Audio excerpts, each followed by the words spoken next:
Hello and a warm welcome to South Asia Today, where we bring you in-depth insights into the key events shaping South Asia. I am Shivangi Mishra and here are today's top stories. Indian states drive growth and global investments for development.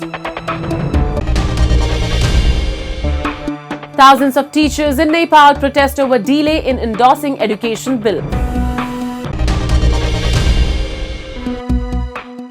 And education system in PoJK crumbles under political influence. India is making every effort to realize its vision of 2047 of a developed India. It is not only enhancing investments and exploring new opportunities to create businesses and jobs for the youth, but also striving towards sustainable development. States too are stepping up, unlocking new avenues for investment across diverse sectors, driving progress from the ground up. The vision of developed India envisions a future of high living standards, world-class infrastructure, strong economic growth, and a higher human development index. Focusing on key sectors like education, healthcare, infrastructure, governance and innovation, it aims to make India self-reliant and a global economic powerhouse. Indian states are pivotal in this mission, especially in attracting global investments. A prime example is the Advantage Assam 2.0 Investment and Infrastructure Summit 2025. The largest investment initiative in the northeastern state of Assam. Showcasing its geostrategic strengths, Assam welcomed global semiconductor firms and signed MOUs with industry leaders from Singapore, Malaysia and Japan, further strengthening international partnerships.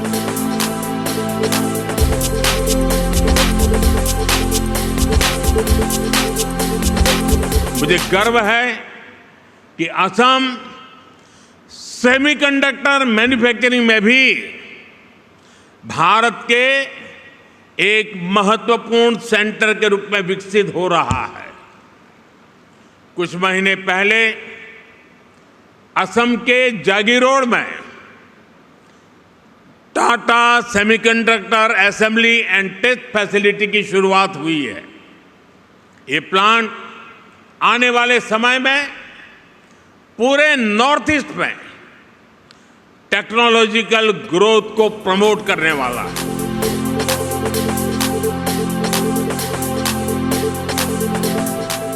Assam, renowned for its tea gardens and petroleum, is expanding into agriculture, food processing, tourism, and information technology. In the financial year 2023 to 2024, its gross state domestic product grew by 19.5%, reflecting strong leadership and investor-friendly policies. It is with a great pride that I announce today the Adani Group's commitment to invest rupees 50,000 crores in Assam.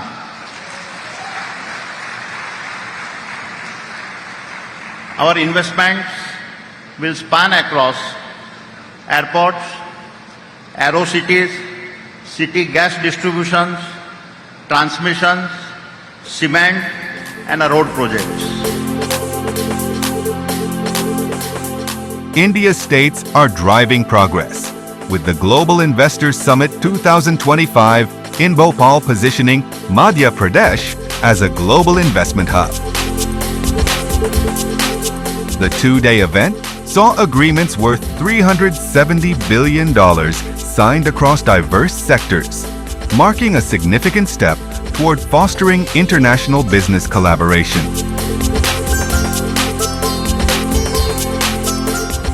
Many companies are interested and looking into it. India is not without competition. There are other countries in Asia which are also looking for investments, and now we have to guide the companies how they can find the best place to invest, to produce, and many of these companies are then also integrating their production in India into their global supply chains. To realize the vision of Development India, the Indian states are partnering with global organizations to drive sustainable urban development, enhancing resilience to climate change. With support from the World Bank, states like Madhya Pradesh are advancing urban infrastructure, fostering long-term growth and sustainability.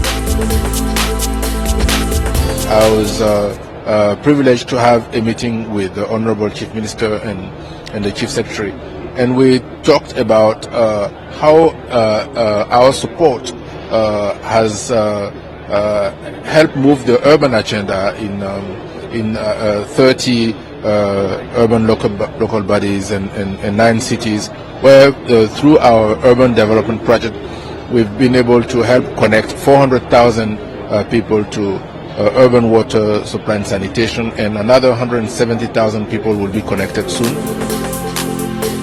Odisha, one of India's coastal states, recently hosted the global Utkarsh Odisha Conclave to attract global investments, while the northern state of Uttarakhand held its Global Investors Summit in 2023. These events highlight the crucial role of Indian states in realizing the vision of a developed India and positioning the country as a global economic powerhouse. With investment-friendly policies, infrastructure development, skill enhancement, and sectoral specialization, states are attracting significant global investments. Collaboration between central and state governments, alongside private sector participation, is essential for building a prosperous and developed India. Moving on to Nepal's capital Kathmandu, where streets echoed with the voices of thousands of teachers as they rallied for their rights. Led by the National Teachers Federation, educators from across the country marched near Metighar Mandala, demanding amendments to the long-delayed school education bill. Their message was loud and clear: fulfill the 2023 agreement. With schools shut and teachers united, the government now faces mounting pressure. Will their demands be heard? We have this report. Thousands of teachers from across Nepal took to the streets of Kathmandu to protest the government's delay in endorsing the school education bill. The teachers, led by the National Teachers Federation (NTF), demanded further amendments to the bill, claiming it fails to address their concerns and is not justifiable in the current context. The protest, which saw teachers marching along a 1-kilometer stretch near the iconic Metighar Mandala, was the culmination of a series of protest and lobbying efforts by the NTF, demanding that the government endorse a bill with further amendments and implement the agreement signed in the year 2023. The National Teachers Federation, an elected body of the country's school teachers, had issued a circular to members to attend last week's protest in Kathmandu. All teachers and schools in the Kathmandu Valley were instructed to join the protest. The circular had allocated a specific number of participants with a minimum of 50 and a maximum of 1,000 teachers for all 77 districts to ensure the participation of at least 36,000 teachers. Nepal सरकारले जो हिउँदे दिवस र शिक्षा विधेयक ल्याउने जो कुरो गरिराखेको छ, यसले शिक्षाका कयौं मुद्दाहरू शिक्षकहरू वर्षौंदेखि प्रताडित रहेको अवस्थामा शिक्षकका हक हितमा, विद्यार्थीको हक हितमा र अभिभावकको हक हितमा हुने गरी शिक्षा विधेयक आओस् भन्ने हामी चाहन्छौं. The bill is currently being held up in the Parliamentary Committee for deliberation, with discussions focusing on teacher management and the jurisdiction of local governments. The sub-panel has discussed several issues, including teacher management, and has received mutually conflicting suggestions. As the Constitution of Nepal lists school education as the absolute authority of the local government, local units want school teachers to fall under their jurisdiction. Nepal अहिलेको विधेयकमा आउनुपर्ने शिक्षालाई जो विभिन्न सरकार तीनै तहका सरकारहरूको त्यो भाग हिस्सा लगाए जस्तो छ. नेपाल शिक्षा व्यक्तिको दायित्वमा निजी दायित्वमा जानु हुँदैन, त्यो सरकारको पूर्ण दायित्व हो. त्यसकारणले त्यो पूर्ण केन्द्रीय सरकारले त्यसको जिम्मा लिनुपर्छ र केन्द्रीय सरकारले नै शिक्षाका सम्पूर्ण समस्याहरूलाई समाधान हुने किसिमले शिक्षा विधेयक ल्याओस्. 2028 सालमा बसेको झन्डै आधा शताब्दीभन्दा बढी भइसकेको शिक्षा ऐनलाई कहिलेसम्म शिक्षकले त्यसले अहिलेको 21औं शताब्दीको माग मुद्दालाई ठेक्न सक्दैन। त्यसकारणले त्यो शिक्षा विधेयक जो आउँदैछ त्यसले नेपालको आगामी शैक्षिक योजनाहरू र 21औं शताब्दीका सम्पूर्ण मागहरूलाई समेट्ने किसिमले आओस् भन्ने आम नेपाली शिक्षक चाहन्छ। On February 12, the agitating teachers held protest rallies at the local level wherein wore black armbands and chant the slogan, "The School Education Act should be enacted from the winter session." After the government introduced the local education bill in September 2023, the Teachers Federation launched protest in Kathmandu opposing various provisions. Thousands of teachers disrupted daily life, compelling the governments into dialogue, which led to a 6-point agreement to revise the bill. Now we take a look at some happenings in Asia in a segment called Asia Watch. After the US moved to block Iraq's imports of electricity from Iran, Baghdad is looking to Qatar and Oman as possible options should Washington do the same. Regarding their trade in gas, the boss of Iraq's South Gas Company said this week. US President Donald Trump's administration on Saturday rescinded a sanctions waiver that since 2018 has allowed Iraq to pay Iran for electricity as it presses on with its maximum pressure campaign against Tehran. But their far larger cross-border trade is in gas. Baghdad currently receives up to 50 million cubic meters of gas per day from Iran, depending on its needs under a 5-year deal extension signed in March 2024. Iraq pays $4 to $5 billion per year to Iran for gas imports, according to Iraqi energy officials.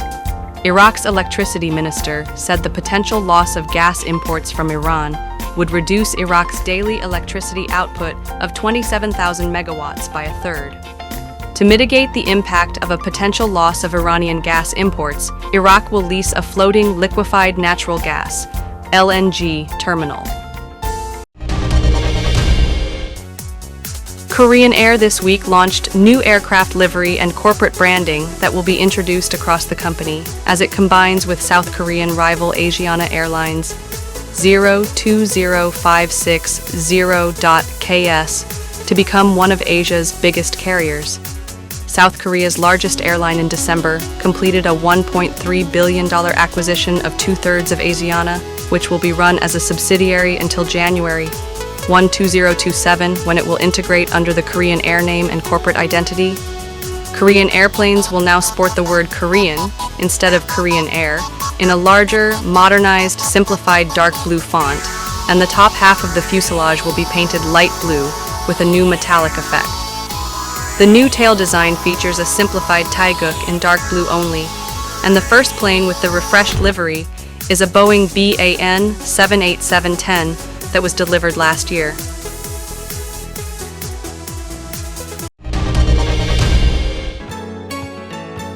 Indian Prime Minister Narendra Modi met his Mauritius counterpart Navinchandra Ramgoolam in the island nation's capital Port Louis. Talks on upgrading strategic ties between the two countries are on the table, days after US President Donald Trump signaled support for a deal between Mauritius and Britain over the future of a US-British military base. Last month, Trump said he would support a deal between Mauritius and Britain over the future of a US-British base in the Chagos Archipelago, a group of 7 atolls comprising more than 60 islands in the Indian Ocean. Modi held talks with the archipelago nation's prime minister, who returned to office for his 3rd stint in 2024. The Indian prime minister's last visit to Port Louis was back in 2015.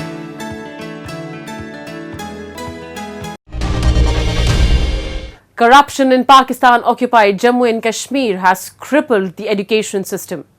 Political interference controls teacher transfers, prioritizing loyalty over merit.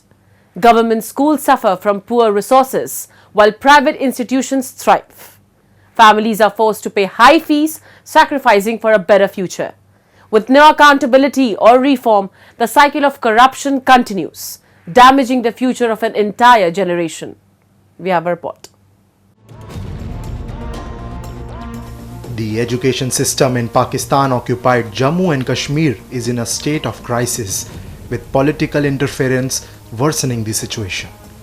Government schools are struggling, failing to provide quality education, while private institutions continue to thrive.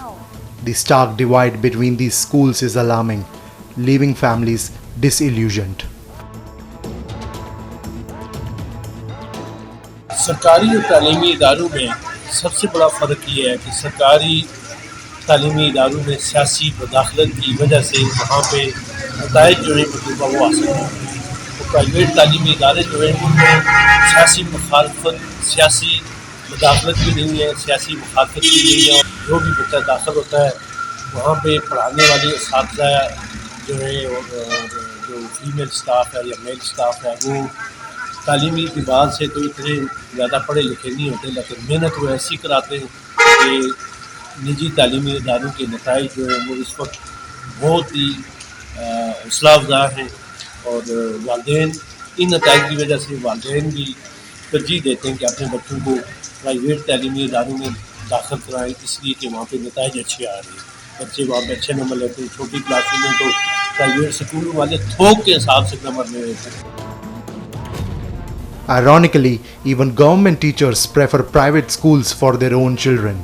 Despite nominal salaries and facilities, private schools deliver excellent results through hard work, forcing parents to sacrifice and pay hefty fees for their children's future. सियासी पसंद और नापसंद की बुनियाद पर वहाँ पे तकरीरें और तबादले किए जाते हैं और वहाँ पे हुकूमत ये नहीं देखती कि किस अदारे की कितनी कारकर्दगी अच्छी है, इसके स्टाफ को जो है वहाँ पे तैनात रखा जाए, उनकी हौसला अफजाई की जाए, उनको बाख्तियार बनाया जाए। उसके बजाय सियासी बुनियादों पे उनके तबादले कर दिए जाते हैं, सियासी बुनियादों पे उनकी तकरीरें की जाती हैं, जिसकी वजह से वहाँ पे नताइज नहीं है।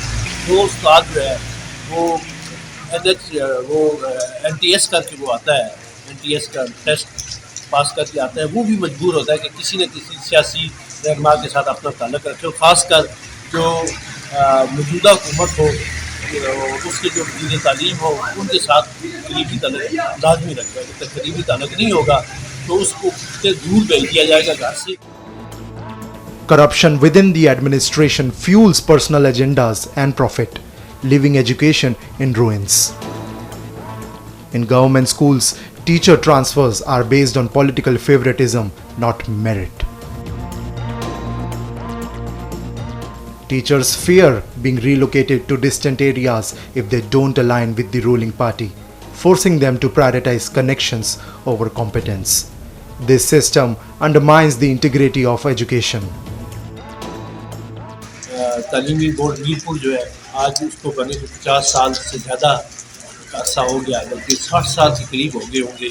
अभी तक दूसरा कोई बोर्ड नहीं बना, उस बोर्ड पे इतना लोड है, वो बोर्ड परफॉर्मेंस नहीं कर रहा है, उसकी मॉनिटरिंग नहीं है, उसकी निगरानी नहीं है, कुछ चेक एंड बैलेंस का निज़ाम नहीं है। Political interference dictates teacher transfers, with merit and capability taking a backseat to party loyalty. Until meaningful reforms are implemented, the people of PoJK will remain trapped in a system that prioritizes political gain over the well-being of its youth.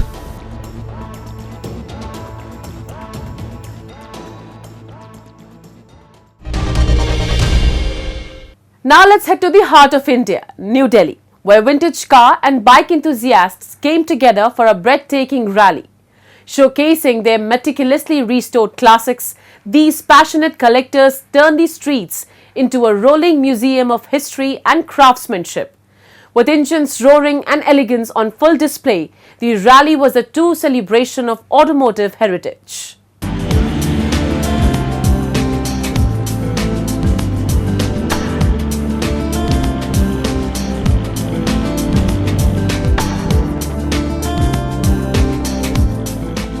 Delhi streets transformed into a living museum as vintage cars and classic bikes rode to life, painting the city with nostalgia and pride.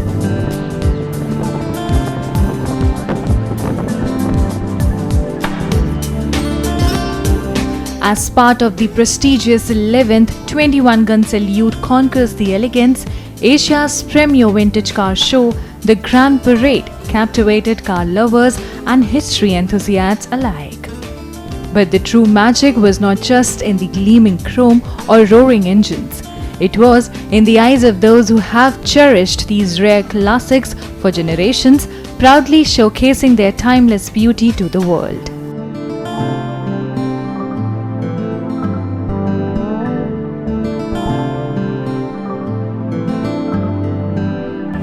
Modern cars are gadgets. You can't, they are just, like you're using a computer at home, a mobile phone. So that's also, is just a mode of transport, I don't connect with modern cars per se, So there's no comparison between, this is a 1926, almost 100 years old. Can you imagine a modern car surviving this long? And then invited to this stellar of a Concourse d'Elegance, the 21-gun salute. It will never be possible. So there is no comparison. It's unfair to compare a modern car and a vintage car.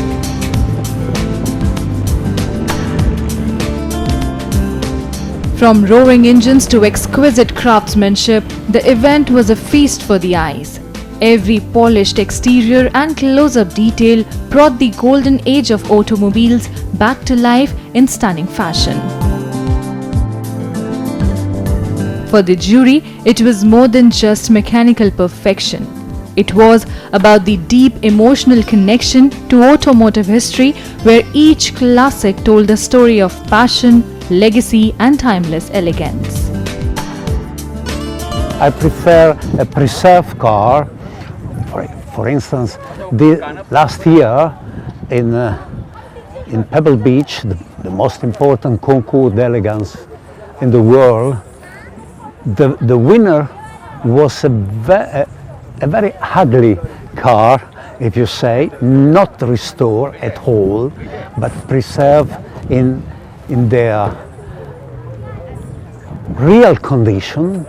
And I think that we have to take care about this consideration.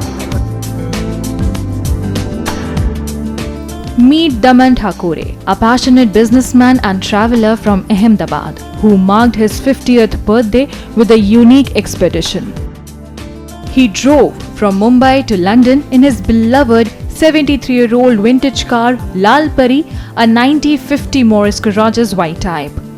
Their cross-continental journey highlighted India's heritage and resilience while honouring the enduring allure of vintage cars and the timeless spirit of adventure. This is our 1950 Lal Pari. We've had this since I was 3 years old, and we went to see the movie Chitty Chitty Bang Bang. And ever since, I have grown up in it, went to the zoo, went to birthday parties, we even got married in this.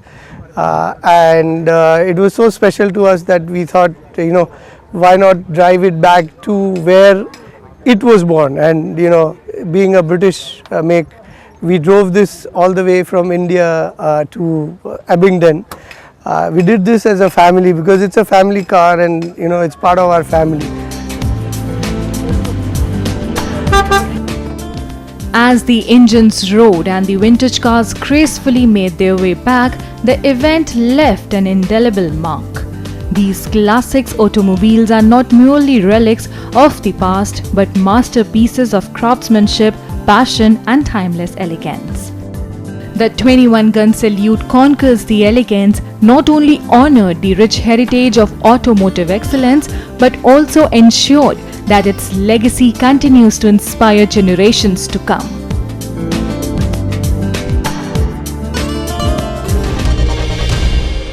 As we wrap up today's episode of South Asia Today, we thank you for joining us. We'll return next week at the same time with more insights and updates.